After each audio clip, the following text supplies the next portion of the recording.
एक प्रश्न है जो हमेशा से पूछा जाता रहा है। अगर सच एक ही है तो फिर उस तक पहुंचने के इतने सारे रास्ते क्यों हैं?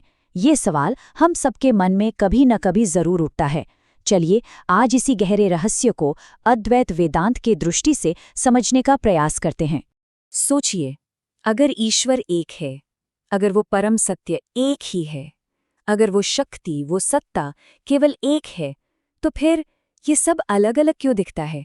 ये भिन्नता कहाँ से आई, जबकि हर धर्म, हर ग्रंथ इसी एक की बात करता है? तो फिर इतने सारे मार्ग क्यों हैं? इतने सारे पंथ, इतने सारे देवता और इतने सारे धर्म? ये विविधता आखिर आती कहाँ से है? और जब हम सच की खोज में निकलते हैं तो ये भ्रम और भी गहरा हो जाता है। कोई कहता है केवल कृष्ण भक्ति से ही मुक्ति मिलेगी, तो कोई शिव पूजा को ही अंतिम मार्ग बताता है। कहीं सुनने को मिलता है कि अल्लाह ही एकमात्र सच है, तो कहीं ये सिखाया जाता है कि यीशु ही एकमात्र रास्ता है। और कुछ लोग तो ये भी कहते हैं कि ईश्वर है ही नहीं। तो सवाल ये उठता है कि क्या ये सभी रास्ते सच में अलग हैं, या ये सब एक ही सत्य के अलग अलग रूप हैं? अद्वैत वेदांत हमें इसी प्रश्न का एक बहुत ही गहरा उत्तर देता है। अद्वैत वेदांत की सबसे पहली और सबसे महत्वपूर्ण शिक्षा इसी भ्रम को तोड़ती है। वो ये कहती है कि इन सभी रास्तों के पार बस एक ही परम सत्य है, और उसे कहते हैं ब्रह्म। अद्वैत का पूरा सार इस एक वाक्य में है, ब्रह्म सत्यम जगत मिथ्या। इसका मतलब क्या है? इसका मतलब है कि केवल ब्रह्म ही परम सत्य है, शाश्वत है, और ये जो जगत है जिसे हम अपनी आंखों से देखते हैं, कानों से सुनते हैं, वो मिथ्या है। मिथ्या का मतलब ये नहीं कि वो है ही नहीं, इसका मतलब है कि वो वैसा नहीं है जैसा दिखता है, वो परिवर्तनशील है, वो अस्थायी है। तो फिर ये ब्रह्म है क्या? देखिए, इसे शब्दों में बांधना तो लगभग असंभव है, पर इसे समझने के लिए कह सकते हैं कि ब्रह्म वो एक निराकार, नामहीन, अनंत सत्ता है। उसका कोई रूप नहीं, कोई नाम नहीं। उसका स्वरूप है सत, चित, आनंद। सत मतलब जिसका अस्तित्व हमेशा है, चित मतलब जो परम चेतना है, और आनंद मतलब जो परमानंद का स्रोत है। इसे एक उदाहरण से समझते हैं, समुद्र और लहरों का उदाहरण। देखिए, समुद्र तो एक ही है, पर उसमें लहरें कितनी हैं? हजारों, लाखों। हर लहर का अपना एक अलग रूप है, अपना एक अलग आकार है, पर असल में हर लहर है क्या? है तो वो पानी ही ना। समुद्र स्रोत है और लहरें बस उसकी अभिव्यक्ति। बिल्कुल इसी तरह ब्रह्म वो एक महासागर हैं, और ये सारे देवी देवता, ये सारे धर्म उसी एक ब्रह्म की अनगिनत लहरें। ठीक है, ये बात तो समझ आती है, पर सवाल फिर भी वही है। अगर सब कुछ एक ही है तो हमें ये दुनिया इतनी अलग अलग क्यों दिखती है? ये विविधता, ये भिन्नता, इसका कारण क्या है? यहाँ पर अद्वैत का दूसरा सिद्धांत सामने आता है, और वो है माया। इसका उत्तर है माया। माया क्या है? माया ब्रह्म की ही एक ऐसी शक्ति है जो समझ से परे है। ये वही शक्ति है जो उस एक परम सत्य को इस दुनिया के हजारों लाखों रूपों में दिखाती है। आप कह सकते हैं कि एक ऐसा पर्दा है जो एक को अनेक दिखाता है।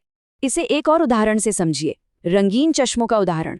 मान लीजिए कि परम सत्य एक सफेद रोशनी की तरह है। अब अगर कोई लाल रंग का चश्मा पहन ले तो उसे सब कुछ लाल दिखेगा। हो सकता है उसे उसमें शिव दिखाई दे। अगर कोई नीला चश्मा पहन ले तो उसे कृष्ण दिखाई देंगे, और अगर कोई हरा चश्मा पहन ले तो शायद उसे अल्लाह नजर आएंगे। रोशनी नहीं बदली, रोशनी तो वही सफेद है, बस देखने वाले का चश्मा, उसका नजरिया बदल गया। यही माया है। पर एक बात याद रखिएगा, माया कोई बुरी चीज नहीं है, ये तो जरूरी है। इसके बिना ये दुनिया नहीं हो सकती। प्रेम, भक्ति, इस संसार का हर अनुभव माया की वजह से ही तो है। लेकिन हाँ, परम सत्य को जानने के लिए इस माया के पर्दे से पार देखना पड़ता है। तो जब हम माया को समझ लेते हैं, तब हमें अद्वैत के एक और गहरे सिद्धांत को समझना होता है। ये सिद्धांत है सत्य के दो स्तर। एक वो जिसकी हम पूजा करते हैं, जिसे हम ईश्वर कहते हैं, और दूसरा वो जिसकी ज्ञानी बात करते हैं, जिसे ब्रह्म कहते हैं। इन दोनों में एक बहुत ही सूक्ष्म पर बहुत जरूरी अंतर है। ये दो स्तर कौन से हैं? पहला है पारमार्थिक सत्य, यानी एब्सोल्यूट ट्रूथ। ये है ब्रह्म, जो निराकार है, निर्गुण है, जिसका कोई रूप नहीं। और दूसरा है व्यवहारिक सत्य, यानी ट्रांजैक्शनल ट्रूथ। ये है ईश्वर, जो साकार है, सगुण है, जिसके रूप हैं, गुण हैं। असल में ईश्वर वही ब्रह्म है जब उसे माया के पर्दे से देखा जाता है। ब्रह्म तक पहुंचने का रास्ता ज्ञान है और ईश्वर तक पहुंचने का रास्ता भक्ति है। इसे और सरल तरीके से कहें तो जब ब्रह्म माया की शक्ति के साथ जुड़ जाता है तो वही ईश्वर कहलाता है। वही ईश्वर है जो इस दुनिया को बनाता है, चलाता है और अंत में इसका संहार भी करता है। तो मंजिल एक ही है, छत एक ही है, उस तक पहुंचने के रास्ते दो हैं। ज्ञान का मार्ग एक लिफ्ट की तरह है जो सीधा ऊपर ले जाता है, और भक्ति का मार्ग सीढ़ियों की तरह है जो एक एक कदम प्रेम से ऊपर ले जाता है। पर पहुंचते दोनों उसी एक छत पर हैं, उसी परम सत्य तक।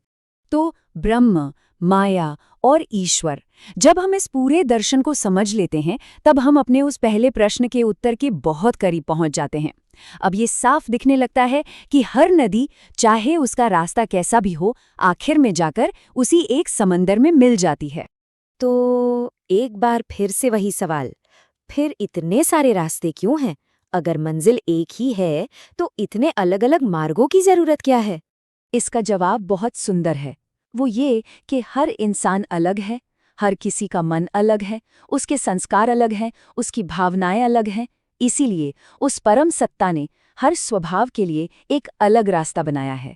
जिसका मन भावनाओं से भरा है उसके लिए भक्ति का रास्ता है, जिसकी बुद्धि तेज है उसके लिए ज्ञान का रास्ता है, जो कर्म में विश्वास रखता है उसके लिए कर्म योग का रास्ता है, और जो शांत बैठकर चिंतन करना चाहता है उसके लिए ध्यान का रास्ता है। कोई भी रास्ता छोटा या बड़ा नहीं है, सबके सब उसी एक मंजिल तक ले जाते हैं। जैसे कोई नदी पहाड़ों से निकलती है, कोई मैदानों से, कोई धीरे बहती है, कोई तेजी से, पर अंत में क्या होता है? अंत में वो सब अपने नाम, अपना रूप, सब कुछ छोड़कर एक महासागर में मिल जाती हैं। हमारी आध्यात्मिक यात्रा भी बिल्कुल ऐसी ही। और इन सब बातों को समझने के बाद अद्वैत वेदांत अपनी सबसे गहरी और सबसे अंतिम शिक्षा देता है। ये एक महावाक्य है, एक ऐसा वाक्य जो साधक को उसकी असली पहचान बताता है। उपनिषदों का वो महावाक्य है, तत् त्वम असि। ये सिर्फ 3 शब्द नहीं है, ये उस परम अनुभव का दरवाजा है।